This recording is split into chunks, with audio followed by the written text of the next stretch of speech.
Fala galera, sejam bem-vindos ao RT Jus. Está começando o 11º episódio da Lei 11.101 e trata sobre a Lei de Falências. E hoje nós vamos dos artigos 87 até o artigo 101. E aí, tudo certo com vocês? Preparados? Então pegue seu copo de água, seu copo de Coca-Cola, seu copo de café, seu copo de água e vamos lá, galera. Artigo 87. O pedido de restituição deverá ser fundamentado e descreverá a coisa reclamada. Parágrafo 1º. O juiz mandará autuar em separado o requerimento com os documentos que o instruírem e determinará a intimação do falido, do comitê, dos credores e do administrador judicial para que, num prazo sucessivo de 5 dias, se manifeste, valendo como contestação ou manifestação contrária à restituição. Parágrafo 2º. Contestado o pedido e deferidas as provas porventura requeridas, o juiz designará audiência de instrução e julgamento se necessário. Parágrafo 3º. Não havendo provas a realizar, os autos serão conclusos por hora sentença. Artigo 88. A sentença que reconhecer o direito do requerente determinará a entrega da coisa no prazo de 48 horas. Parágrafo único.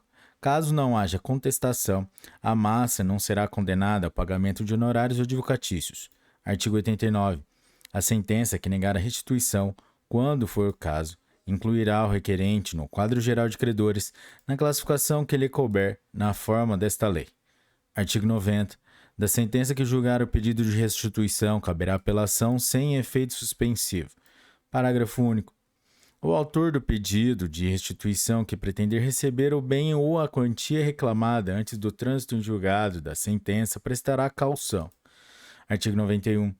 O pedido de restituição suspende a disponibilidade da coisa até o trânsito em julgado. Parágrafo único. Quando diversos requerentes houverem de ser satisfeitos em dinheiro e não existir saldo suficiente para o pagamento integral, far-se-á rateio proporcional entre eles. Artigo 92. O requerente que tiver obtido êxito no seu pedido ressarcirá a massa falida ou a quem tiver suportado as despesas de conservação da coisa reclamada. Artigo 93. Nos casos em que não couber pedido de restituição, fica resguardado o direito dos credores de propor embargos de terceiros, observada a legislação processual civil. Seção 4. Do procedimento para decretação da falência. Artigo 94. Será decretada a falência do devedor que, inciso 1, sem relevante razão de direito, não paga, no vencimento, obrigação líquida materializada em título ou títulos executivo protestados cuja soma ultrapasse o equivalente a 40 salários mínimos na data do pedido da falência. Inciso 2. Executado por qualquer quantia líquida, não paga, não deposita ou não nomeia a penhora bens suficientes dentro do prazo legal. Inciso 3. Pratica qualquer dos seguintes atos, exceto se fizer parte de plano de recuperação judicial. A linha A. Procede à liquidação precipitada de seus ativos ou lança mão de meio ruinoso ou fraudulento para realizar pagamentos. A linha B. Realiza ou por ativos inequívocos, tenta realizar, com o objetivo de retardar pagamentos ou fraudar credores, negócio simulado, ou alienação de parte da totalidade de seu ativo a terceiro, credor ou não. A linha C. Transfere estabelecimento a terceiro, credor ou não, sem o consentimento de todos os credores e sem ficar com os bens suficientes para solver seu passivo. A linha D. Simula a transferência de seu principal estabelecimento com o objetivo de burlar a legislação ou a fiscalização ou para prejudicar credor. A linha E. Dá ou reforça a garantia a credor por dívida contraída anteriormente sem ficar com bens livres e desembaraçados suficientes para saldar seu passivo. A linha F. Ausenta-se sem deixar representante habilitado e com recursos suficientes para pagar os credores, abandona o estabelecimento ou tenta ocultar-se de seu domicílio, do local de sua sede ou de seu principal estabelecimento. A linha G. Deixa de cumprir, no prazo estabelecido, obrigação assumida no plano de recuperação judicial. Parágrafo 1º. Credores podem reunir-se em desconsórcio a fim de perfazer o limite mínimo para o pedido de falência, com base no inciso 1 do caput deste artigo. Parágrafo 2º. Ainda que líquidos, não legitimam o pedido de falência os créditos que nela não se possam reclamar. Parágrafo 3º. Na hipótese do inciso 1 do caput deste artigo, o pedido de falência será instruído com os títulos executivos na forma do parágrafo único do artigo 9º desta lei, acompanhados, em qualquer caso, dos respectivos instrumentos de protesto para fim falimentar nos termos da legislação específica. Parágrafo 4º. Na hipótese do inciso 2 do caput deste artigo, o pedido de falência será instruído com certidão expedida pelo juízo em que se processa a execução. Parágrafo 5º. Na hipótese do inciso 3 do caput deste artigo, o pedido de falência descreverá os fatos que a caracterizam, juntando-se as provas que houver e especificando as que serão produzidas. Artigo 95. Dentro do prazo de contestação, o devedor poderá pleitear sua recuperação judicial. Artigo 96. A falência requerida com base no artigo 94, inciso 1 do caput desta lei, não será decretada se o requerido provar: inciso 1, falsidade de título; inciso 2, prescrição; inciso 3, nulidade de obrigação ou de título; inciso 4, pagamento da dívida; inciso 5, qualquer outro fato que extingua ou suspenda a obrigação ou não legitime a cobrança de título; inciso 6, vício em protesto ou em seu instrumento; inciso 7, apresentação de pedido de recuperação judicial no prazo da contestação, observados os requisitos do artigo 51 desta lei. Inciso 8. Cessação das atividades empresariais mais de 2 anos antes do pedido de falência, comprovada por documento hábil do Registro Público de Empresas, o qual não prevalecerá contra a prova do exercício posterior ao ato registrado. Parágrafo 1º. Não será decretada a falência da sociedade anônima após liquidado e partilhado seu ativo, nem do espólio após 1 ano da morte do devedor. Parágrafo 2º.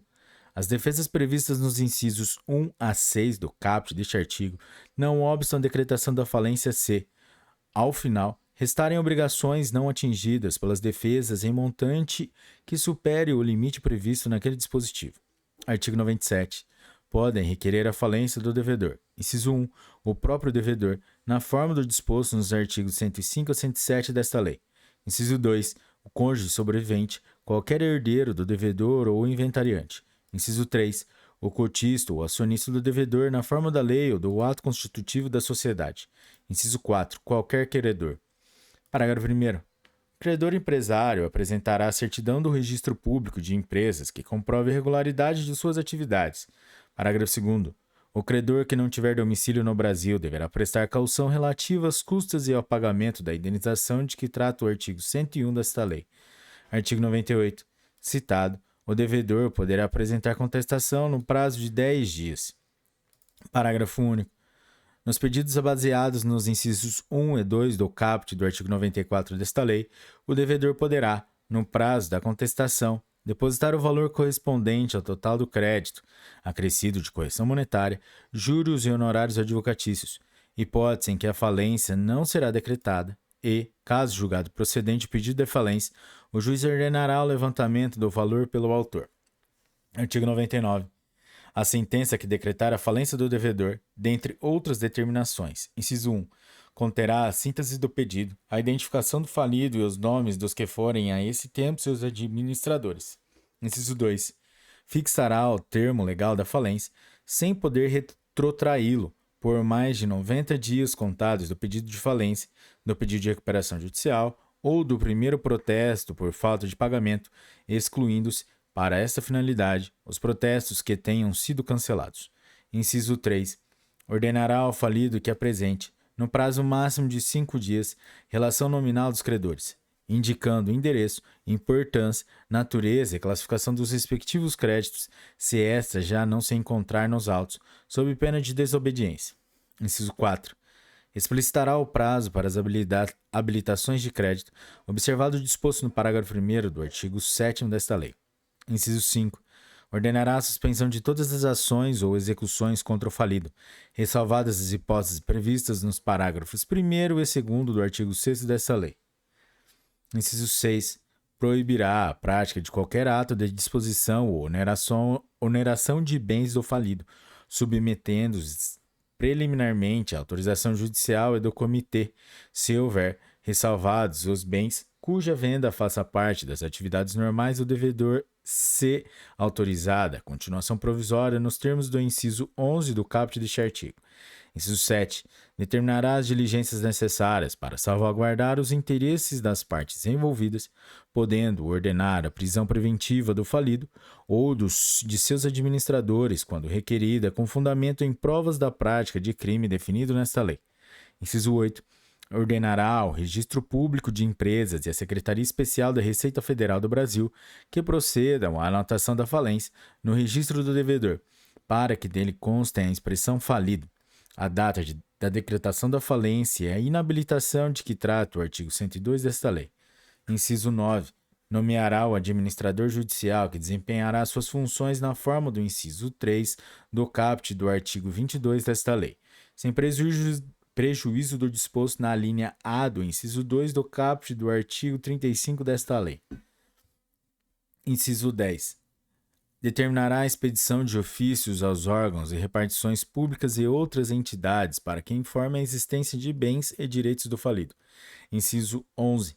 Pronunciar-se-á a respeito da continuação provisória das atividades do falido com o administrador judicial ou da lacração dos estabelecimentos, observado o disposto no artigo 109 desta lei. Inciso 12.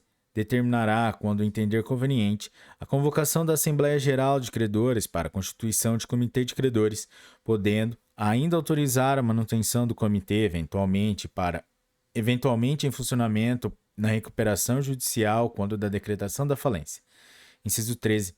Ordenará a intimação eletrônica nos termos da legislação vigente, respeitadas as prerrogativas funcionais, respectivamente, do Ministério Público e das Fazendas Públicas, Federal e de todos os Estados, Distrito Federal e municípios em que o devedor tiver estabelecimento, para que tomem conhecimento da falência. Parágrafo 1º. O juiz ordenará a publicação de edital eletrônico com a íntegra da decisão que decreta a falência e a relação de credores apresentada pelo falido. Parágrafo 2º. A intimação eletrônica das pessoas jurídicas de direito público integrantes da administração pública indireta dos entes federativos referidos no inciso 13 do caput deste artigo será direcionada. Inciso 1. No âmbito federal, a Procuradoria-Geral Federal e a Procuradoria-Geral do Banco Central do Brasil. Inciso 2. No âmbito dos Estados e do Distrito Federal, a respectiva Procuradoria-Geral, a qual competirá dar ciência a eventual órgão de representação judicial específico das entidades interessadas. E, inciso 3. No âmbito dos municípios, a respectiva Procuradoria-Geral, ou, se inexistir, ao gabinete do prefeito, a qual competirá dar ciência a eventual órgão de representação judicial específico das entidades interessadas. Parágrafo 3º. Após decretada a quebra ou convolada a recuperação judicial em falência, o administrador deverá, no prazo de 60 dias, contado do termo de nomeação, apresentar, para apreciação do juiz, plano detalhado de realização dos ativos, inclusive com estimativa de tempo não superior a 180 dias, a partir da juntada de cada auto de arrecadação, na forma do inciso 3 do caput do artigo 22 desta lei. Artigo 100. Na decisão que decreta a falência cabe agravo, e, da sentença que julga a improcedência do pedido, cabe apelação. Artigo 101. Quem, por dolo, requerer a falência de quem será condenado, na sentença que julgar improcedente o pedido, a indenizar o devedor, apurando-se as perdas e danos em liquidação de sentença. Parágrafo 1º. Havendo mais de um autor do pedido de falência, serão solidariamente responsáveis aqueles que se conduziram na forma prevista no caput deste artigo. Parágrafo 2º. Por ação própria, o terceiro prejudicado também pode reclamar a indenização dos responsáveis. Galera, é isso aí. Esse foi o 11º episódio da Lei 11.101 e hoje nós somos dos artigos 87 até o 101 da Lei de Falências. Se você chegou até aqui, curtiu esse episódio, deixe o seu like e compartilhe com seus melhores amigos. E até a próxima, galera. Tchau!